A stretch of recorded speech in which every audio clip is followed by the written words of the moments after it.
जय हिंद दोस्तों। आज मैं फिर आप लोग के लिए एसएससी जीडी के कुछ एग्जाम में पूछे गए कुछ 3-4 क्वेश्चन ही इम्पोर्टेंट लेकर आए हैं, जो इस साल पूछा गया है। बहुत से स्टूडेंट से मैंने कलेक्ट किया है, कुछ अन्य माध्यम से भी मैंने इन सभी क्वेश्चन को कलेक्ट किया है। देखिए, इनमें से 2 क्वेश्चन जो है आपका प्रॉफिट एंड लॉस से पूछा गया है, और एक क्वेश्चन जो है आपका अनुपात और समानुपात से भी आया है, और एक क्वेश्चन आपका एवरेज से भी है। ठीक है, तो देखते हैं इस वीडियो में हम कितना क्वेश्चन आप कवर कर पाते हैं। ठीक है, तो देखिए, पहला आपका क्वेश्चन है कि 25 वस्तुओं का जो विक्रय मूल्य है वह 15 वस्तुओं के क्रय मूल्य के क्या है, बराबर है। तो हमें बताना है कि कितना लाभ या हानि प्रतिशत होगा। ठीक है, यानी हमें यह नहीं पता है कि लाभ होगा या हानि होगा, हमें यह बताना है कि लाभ होगा या फिर हानि होगा, तो कितना प्रतिशत लाभ या कितना प्रतिशत हानि होगा। ठीक है, तो सबसे पहले यह क्वेश्चन जो है काफी ज्यादा इंपॉर्टेंट है, तो इसका मैं आपको कंसेप्ट बता रहा हूँ। कंसेप्ट समझिएगा, जैसे कि जब भी मान लीजिए, जैसे मानकर चलते हैं कि ए वस्तुओं का क्रय मूल्य जो है, ए वस्तुओं का क्रय मूल्य अगर आपको बी वस्तुओं के विक्रय मूल्य के क्या हो, बराबर हो। ठीक है, ध्यान दीजिएगा, ए वस्तुओं का क्रय मूल्य बी वस्तुओं के विक्रय मूल्य के क्या हो, बराबर हो। तो इसमें आपको यह देखना होगा कंडीशन 1 में, यानी लाभ कब होगा और हानि कब होगा। तो देखिए, जब भी क्रय मूल्य वाले वस्तु की संख्या जो है विक्रय मूल्य वाले वस्तु की संख्या से क्या हो, ज्यादा हो। क्रय मूल्य वाले वस्तु की संख्या विक्रय मूल्य वाले वस्तु की संख्या से क्या हो, ज्यादा हो, तो इस कंडीशन में आपका क्या होता है, लाभ होता है। ठीक है, और लाभ होता है तो लाभ प्रतिशत निकालने के लिए आपको क्या करना होगा, तो ए बड़ा है बी से, यानी ए में से बी को घटा देंगे और हमेशा आपको बी से ही भाग देंगे, और गुना आपको कर देना है 100, गुना कर देंगे 100, तो आपका क्या निकल जाएगा, लाभ प्रतिशत निकल जाएगा। और दूसरा कंडीशन होता है कि आपका हो सकता है दूसरा कंडीशन में कि विक्रय मूल्य वाले वस्तु की संख्या जो है क्रय मूल्य वाले वस्तु की संख्या से क्या हो, ज्यादा हो, यानी बी आपका हो सकता है ए से ज्यादा। तो इस कंडीशन में यानी विक्रय मूल्य वाले वस्तु की संख्या क्रय मूल्य वाले वस्तु की संख्या से अगर ज्यादा है तो आपका क्या होता है, हानि होता है। और हानि होता है तब हम हानि प्रतिशत कैसे निकालेंगे, तो हानि प्रतिशत निकालने के लिए यहाँ पे b बड़ा है a से, तो आपको b में से a को घटाना है और भाग देना b से ही है, और गुना कर देंगे 100, तो आपका क्या निकल जाएगा, हानि प्रतिशत निकल जाएगा। तो अब आप इस क्वेश्चन को समझ सकते हैं कि देखिए, यहाँ पे कह रहा है कि 25 वस्तुओं का विक्रय मूल्य जो है 15 वस्तुओं के क्रय मूल्य से क्या है, बराबर है। यानी विक्रय मूल्य वाले वस्तु की संख्या जो है आपका क्रय मूल्य वाले वस्तु की संख्या से क्या है, ज्यादा है। विक्रय मूल्य वाले वस्तु की संख्या 25 है और क्रय मूल्य वाले वस्तु की संख्या कितना है, 15 है। यानी विक्रय मूल्य वाले वस्तु की संख्या क्रय मूल्य वाले वस्तु की संख्या से ज्यादा है, तो जब भी विक्रय मूल्य वाले वस्तु की संख्या क्रय मूल्य वाले वस्तु की संख्या से क्या हो, ज्यादा हो, तो आपका क्या होता है, हानि प्रतिशत होता है। ठीक है, तो हम यहाँ पे निकालेंगे हानि प्रतिशत। और हानि प्रतिशत कैसे निकलेगा, तो आपको बी में से ए को घटाना है, यानी सिंपल सा ए, कब ए में से बी को घटाएंगे, कब बी में से ए को घटाएंगे। तो इसमें ध्यान दीजिएगा, आपको करना क्या है, जो बड़ा अंक होगा उसमें से छोटा अंक को घटा देना है और हमेशा भाग देना है विक्रय मूल्य वाले वस्तु की संख्या। तो यहाँ बड़ा संख्या 25 है, तो 25 में से हम छोटा संख्या 15 घटा देंगे। या यह भी समझिए कि हानि प्रतिशत निकालने के लिए क्या है कि विक्रय मूल्य वाले वस्तु की संख्या में से क्रय मूल्य वाले वस्तु की संख्या घटाना है, तो घटा दिए और भाग देना है बट्टा में बी। बी का मतलब विक्रय मूल्य वाले वस्तु की संख्या, तो विक्रय मूल्य वाले वस्तु की संख्या कितना है, 25, और गुना कर देंगे आपका 100, तो क्या हो जाएगा, आपका हानि प्रतिशत निकल जाएगा। ठीक है, तो यहाँ से 25 चौका 100 हो जाएगा, और 25 में से 15 घटाएंगे तो आपका घट कर कितना आएगा, 10, और 10 से 4 में गुना करेंगे तो 10 चौका 40% क्या हो जाएगा, हानि हो जाएगा। ठीक है, यानी हानि प्रतिशत आपका 40% हो जाएगा।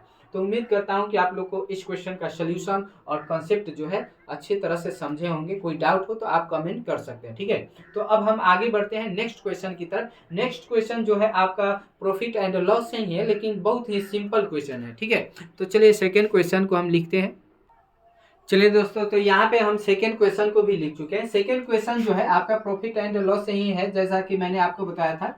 यहाँ क्वेश्चन यह कर रहा है कि किसी वस्तु को 270 रुपए में बेचने पर जो है 12.5% का क्या होता है, लाभ होता है। ध्यान दीजिएगा, किसी वस्तु को 270 रुपए में बेचने पर, यानी बेचने पर, यानी यह आपका कौन सा मूल्य है, तो आपका विक्रय मूल्य है। ठीक है, तो इतना विक्रय मूल्य पर बेचने पर 12.5% का लाभ होता है तो हमें बताना है कि क्रय मूल्य कितना होगा, और यह काफी ज्यादा इजी क्वेश्चन है। ठीक है, तो यहाँ से आप सभी जानते हैं कि जब विक्रय मूल्य दिया हो और लाभ प्रतिशत दिया हो तो क्रय मूल्य निकालने के लिए आपको जनरल एक फॉर्मूला होता है, विक्रय मूल्य गुने 100 बट्टा के नीचे होता है 100 प्लस माइनस आर होता है। ठीक है, यानी यहाँ पे प्लस का प्रयोग कब करेंगे, तो जब आपका लाभ होगा तो प्लस साइन का प्रयोग करना है, और यदि हानि होता है तो माइनस साइन का प्रयोग किया जाता है। और यहाँ पे आर का मतलब कितना प्रतिशत आपका लाभ हो रहा है या फिर कितना प्रतिशत हानि हो रहा है। ठीक है, तो यहाँ पे विक्रय मूल्य दिया है 270, तो रख देंगे 270 गुना में 100 बाटा के नीचे 100 में आपको लाभ परसेंट जोड़ देना है, प्लस है लाभ हो रहा है, यहाँ क्वेश्चन में कर रहा है लाभ प्रतिशत, लाभ 12.5% का होता है तो प्लस 100 में जोड़ देंगे। ठीक है, और यही अगर हानि कहेगा तो 100 में से घटा देंगे, तो 100 में 12.5% जोड़ेंगे तो हो जाएगा 112.5 हो जाएगा। ठीक है, अब यहाँ से पॉइंट हटाइएगा तो ऊपर बैठेगा 100। अब देखिए 25 से काटेंगे तो 25 चौका 100 और 0 का 0, इसको काटेंगे तो 25 चौका 100, 112 है तो इधर से आएगा 12, तो 12 आएगा 5 उतरेगा तो 125 हो जाएगा, और 25 पाँचे होता है 125। अब देखिए तो यह किससे कट जाएगा, तो यहाँ से 5 से कट सकता है, 5 8 40 और 5 9 45 और 9 से 270 29 27 30 बार में कट गया। अब 30 से क्या कर देंगे, 8 में गुना कर देंगे। ठीक है, तो 38 का 24 आएगा 0 का 0, यानी 240 रुपये आपका क्या हो जाएगा, तो क्रय मूल्य हो जाएगा। इस क्वेश्चन का आंसर यह हो जाएगा। ठीक है, तो उम्मीद करता हूँ कि यह क्वेश्चन का भी सोल्यूशन आप लोग को समझ में आया होगा। देखिए अब तीसरा जो क्वेश्चन है थोड़ा सा इम्पोर्टेंट है, वह आपका रेशियो पर आधारित क्वेश्चन है, तो वीडियो को अंत तक जरूर देखिएगा। चलिए दोस्तों, तो यहाँ पे हम तीसरा क्वेश्चन लिख चुके हैं। देखिए जैसे मैंने बताया था कि आपको तीसरा जो क्वेश्चन है आपका अनुपात पर ही आधारित है, रेशियो पर आधारित है।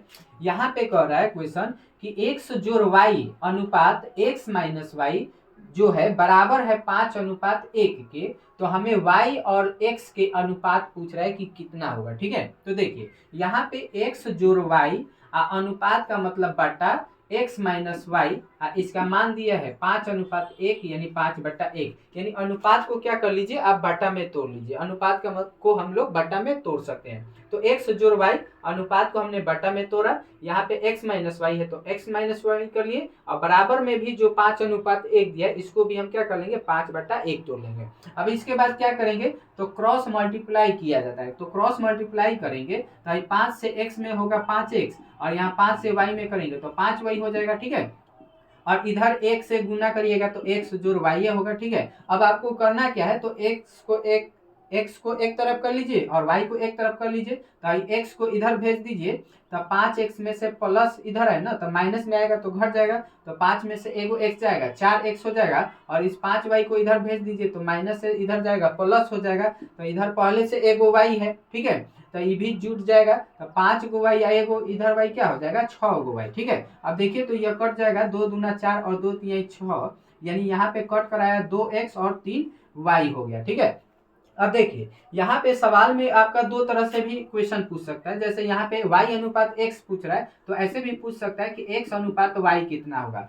तो आपको यह देखना होगा ना कि आगे कौन सा चर है। ठीक है, आगे जो भी चर हो ना तो हम जैसे करेंगे क्या, जैसे यहाँ पे देखिए y अनुपात x है ना, तो आपको क्या करना है y आगे रखना है, तो x को क्या करना होगा y के तरफ भेजना होगा, और यदि x अगर आगे हो तो आपको क्या करना होगा y को इधर भेजना होगा। जैसे दोनों का आंसर हम निकाल रहे हैं, पहले अपने क्वेश्चन का निकालते हैं। हमें निकालना है y अनुपात x, यानी हमें x y आगे चाहिए तो x को इधर भेजेंगे, तो x को इधर भेजेंगे तो यह बट्टा में आ जाएगा, y के बट्टा में x आ जाएगा। ठीक है, और इधर से आपका 3 जो है 2 के बट्टा में आ जाएगा। ठीक है, यानी y अनुपात x हो गया, यह y बटा x का मतलब y अनुपात x, और इसका मान 2/3 का मतलब 2:3 हमारा क्या हो गया आंसर हो गया।